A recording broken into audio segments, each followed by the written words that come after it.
Okay, so welcome to the second session of God's Divine Plumb-line. Last week, we spoke about some of the most important questions about who am I, why am I, what has value, where am I coming from, where am I going to? And so in the Divine Plumb-line series, we will be answering those questions.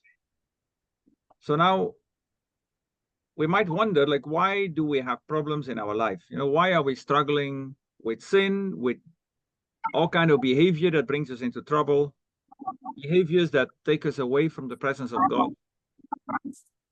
And therefore, it's good to look how Satan tricked the first people, Adam and Eve, into disobeying God and obeying him. Because I can tell you already, Satan does not have much fantasy. He just tries to make you and me not to talk about our problems so that we don't hear from one another how he tricks us, because we would very easily discover how he tricks everyone and we would stop obeying him. So his biggest trick is to make us not to talk about his tricks. So let's just look how he did with Adam and Eve, and then you probably will discover the same kind of things he does in our lives. So in Genesis 3, verse 1, it says, he said to the woman, "Did God really say you must not eat from any tree of the fruit of the garden?" Now, this is the very first thing Satan always does. He will change God's words and make something else out of it. And he does that in order to make you confused. Now, you see, the statement Satan makes here is the statement that would be very wicked. God makes a whole garden with lots of trees, and he says, but you're not allowed to eat from any tree. Of course, it's not true, but it like makes that Adam and Eve get off guard. Now, Satan does still the same thing today. If you hear most unbelievers, they say, as a Christian, you're not allowed to do anything. Yes? Has people been telling you that? Like, as a Christian, you are not allowed to do anything. As a Christian, you're not allowed to have any fun.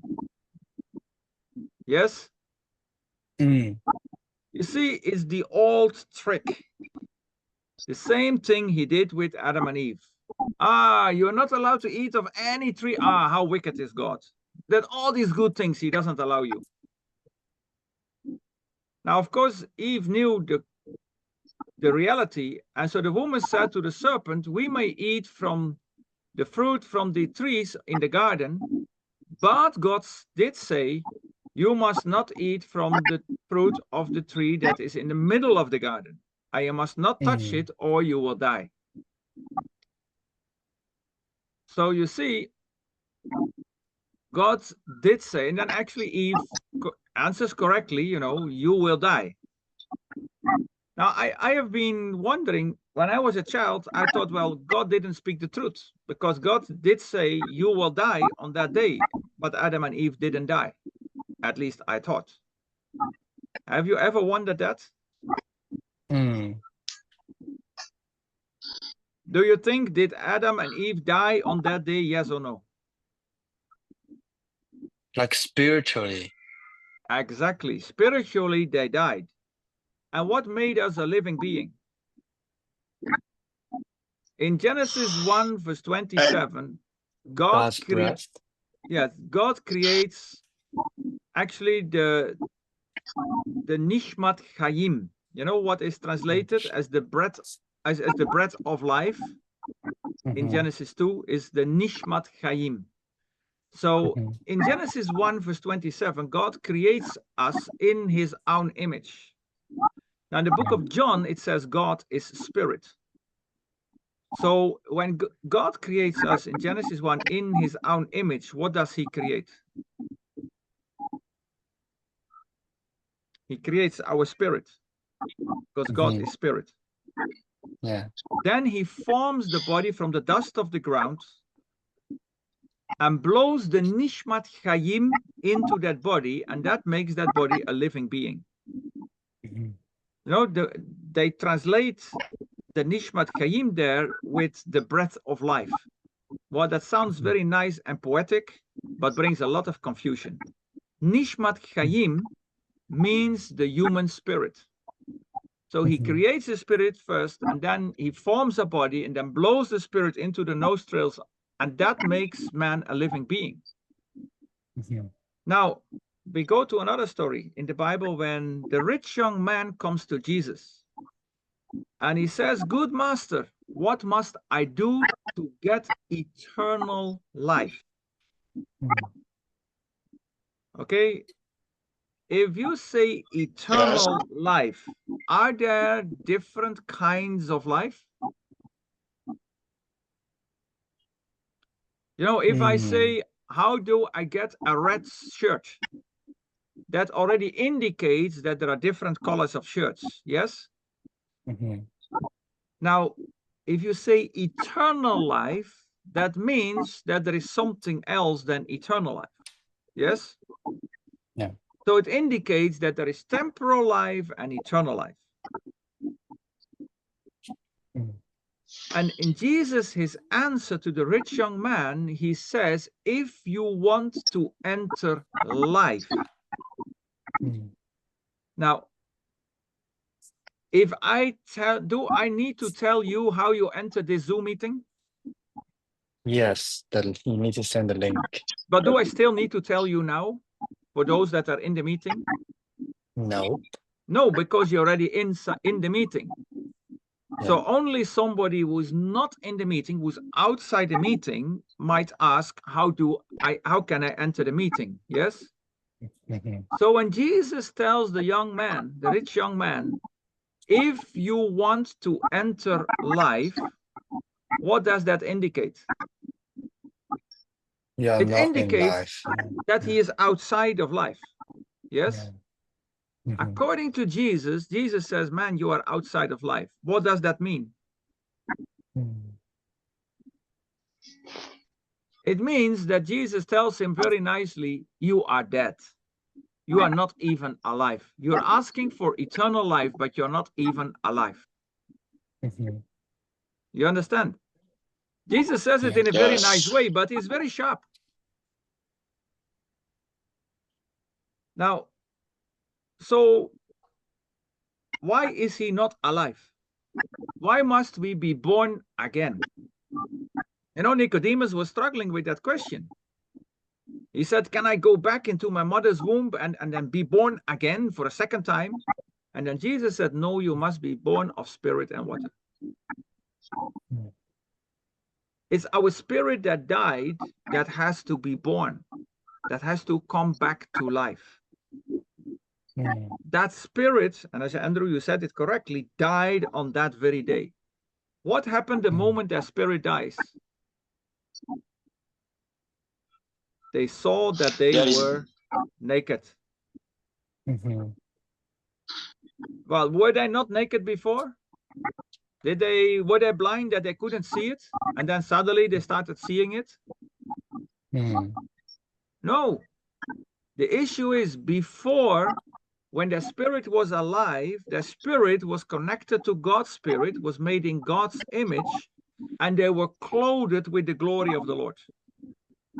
The moment they disobeyed God and obeyed Satan, their spirit died and their God's glory disappeared, and then they were naked and they realized it. And that's why they were so ashamed. Okay? So the woman here says very clearly to Satan that, no, we are not allowed to eat from only one tree. By the way, sometimes people say, why did God have to put a tree in the garden they were not allowed to eat from? Now, God created Adam and Eve and us, every one of us, with a free choice. If there is nothing to choose, do you have free choice? No.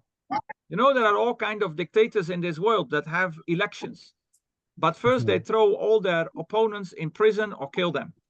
So they are the only one on the list. And they say, yeah, we have free and fair election. but you can only choose one person. That's not freedom. So God gave us a free choice. So he gave something to choose.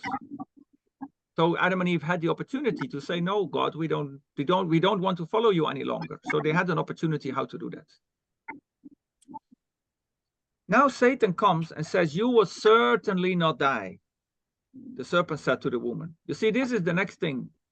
Satan will always try to tell you that it is not bad to sin, that it is okay, that the price, that what God says, the price you don't need to pay. Of course, he's lying. He's still lying the same thing. You just do, no problem, no big problem, no big deal. He won't tell you the price of sin. He will never remind you that the wages of sin is death till you have sinned. Then he will come to accuse you. So here he tells the woman, oh, that's not that bad. It's not. And then he tries to persuade her, and he says, for God knows that when you eat from it, your eyes will be opened and you will be like God, knowing good and evil. How did God create Adam and Eve?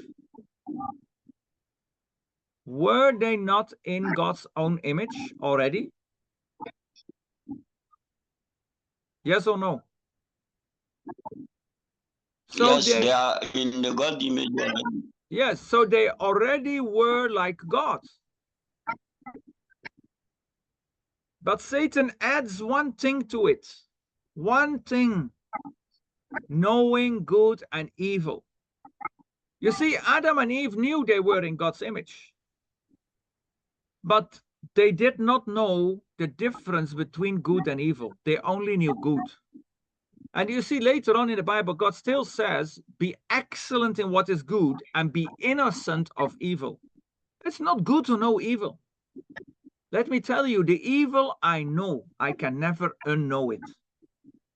I can never erase it from my memory. And let me tell you, the evil that is going on in this world today is horrifying. I mean, I know things that many people might not know. But the evil that is going on in this world and the evil I have encountered in my work is horrendous. It's really horrifying.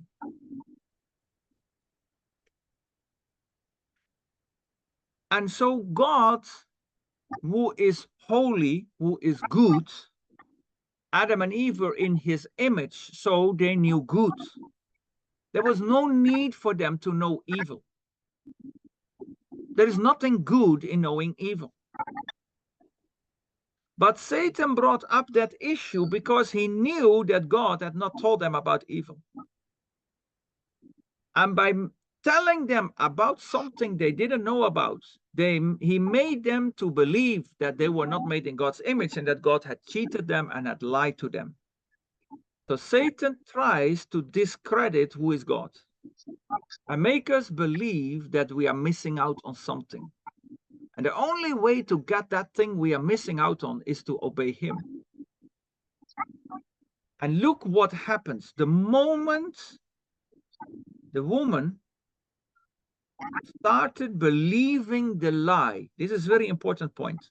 She started believing the lie. Verse 6, see what happened.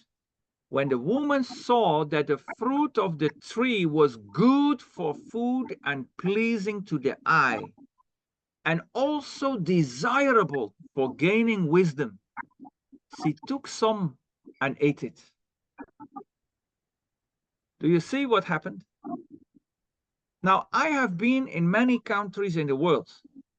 Now, Andrew, you have grown up in China, you live now in Canada, and Yontoko is from Africa. Aisha is from Africa, from Nigeria. You're from Togo. I'm in the Philippines. I've been in many countries. All of us together. Have you, any one of you, ever seen a fruit that when you look at it, you know, if I eat from that fruit, I will become very smart. That fruit will make me very wise. Has any one of you ever seen such a fruit? No. It doesn't grow in Togo? According to me, no. Hi, I would have come No, to no. Togo if you would seen it there. Okay. Because I'm still searching for that tree. I've seen many fruits all over the world, and they taste very good, and some taste very bad, but I have never seen a fruit that when you look at it, you know that that fruit, he is going to make me very wise. But you see, here is the key point. When you believe a lie, you start seeing things that are not true.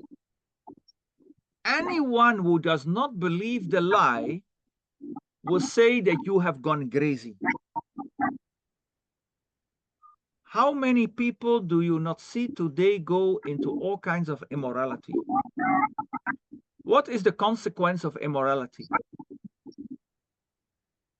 It's a lot of hurt, a lot of pain, a lot of rejection. It becomes an addiction. It leads to a lot of rejection, a lot of sexual transmittable diseases. Ultimately, it leads to death. There is nothing desirable in immorality, yet a vast majority of the people in the world go into immorality. Many people today, especially in countries where the protection has been removed from the families, and children are taught in schools all kind of confusing things about their gender. The boys start believing, I'm in the wrong body, I'm actually a girl. And girls say, no, I'm in the wrong body, I'm actually a boy. How does that happen? There are things that they have come to believe that are not true, and things that are true they are unaware about. They are unaware about what is good, and they are aware of a lot of evil, which leads to a lot of confusion, and they start believing all kinds of things that are very destructive. Ultimately going to hospitals, mutilating their body, only for the majority afterwards to realize that they were wrong and they actually had the right body. And for the statistics show that after 10 years of those kind of operations, many start committing suicide, if not already earlier. So, and like that, there are many, many lies that Satan brings that make us believe all kind of destructive things and engages us into destructive behavior. Yet those destructive behaviors, Satan will present them as if they are good and pleasurable. Yet they are not. So God is not trying to withhold good things from us. He's trying to protect us from evil and bad behavior. But when we believe those lies, we will ultimately destroy ourselves. And you'll see already the same thing happening. And then it says she also gave some to her husband who was with her, and he ate it. You see, Eve must have been very confused. To whom did God say that he could eat from all the trees except the one? To whom did God say it?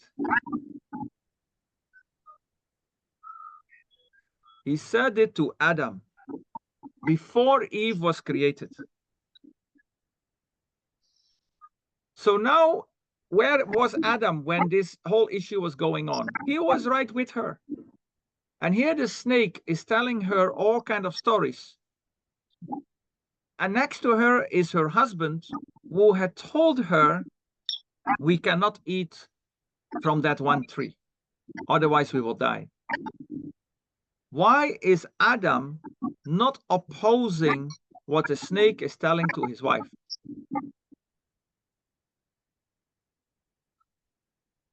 For anyone who is married, if you see the snake deceiving your wife, you better speak up.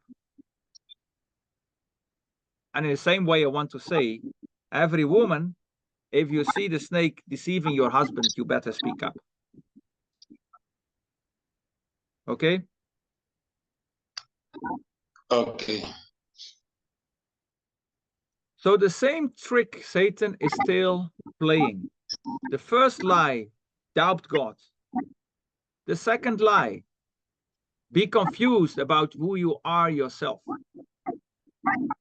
Let me tell you, if you know your identity as a son or a daughter of the Lord Most High, if you understand what it means, your identity as the bride of Christ, you would never engage in any sin.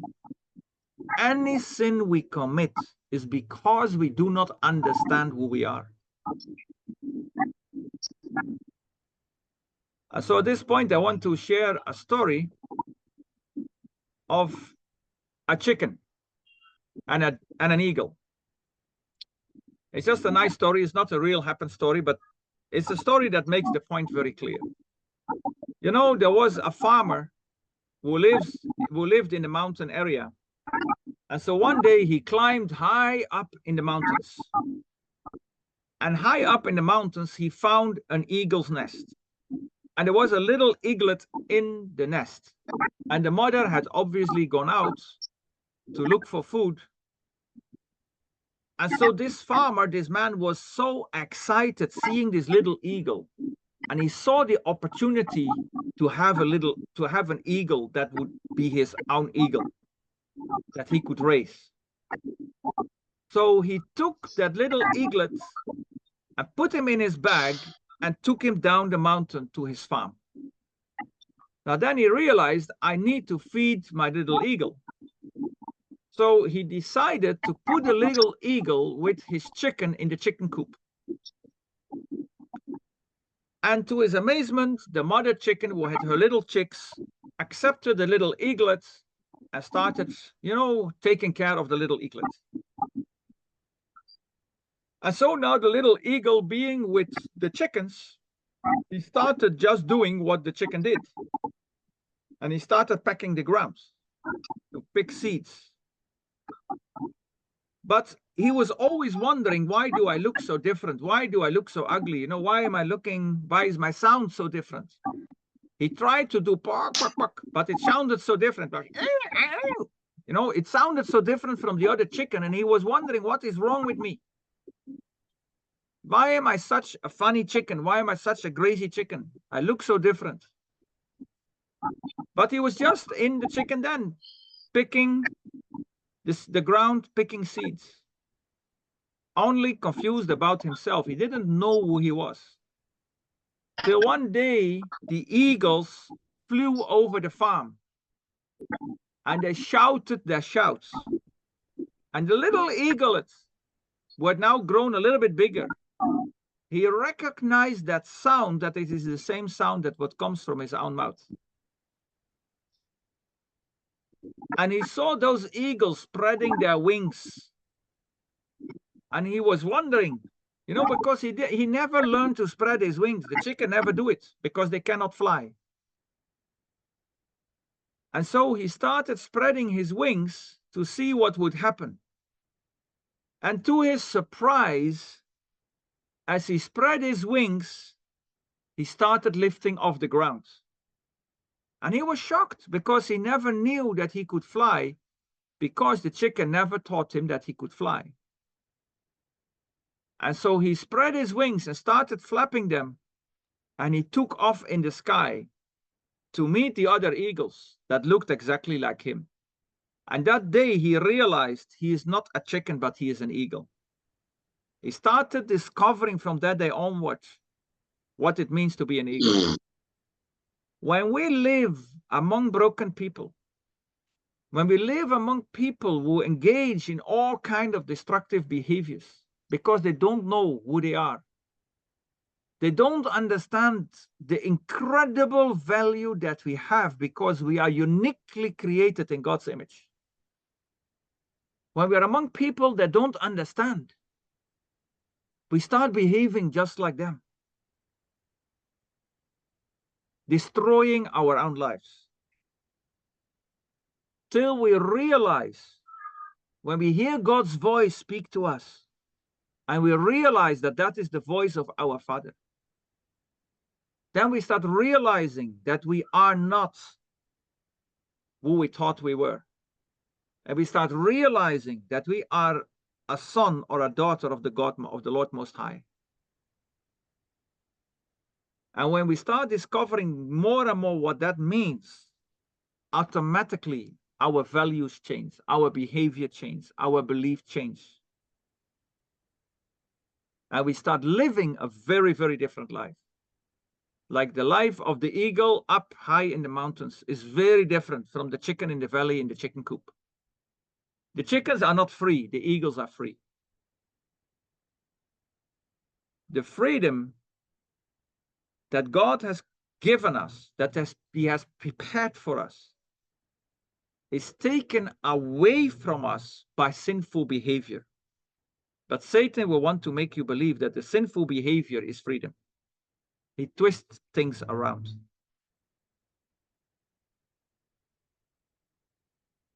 You see, another wonderful example in the Bible is Moses. I love the example of Moses. But I think, let me check, I will continue the story of Moses next time, okay, in the next meeting, in the next session. So for those who see this afterwards on YouTube, the next session I will explain about Moses and his identity.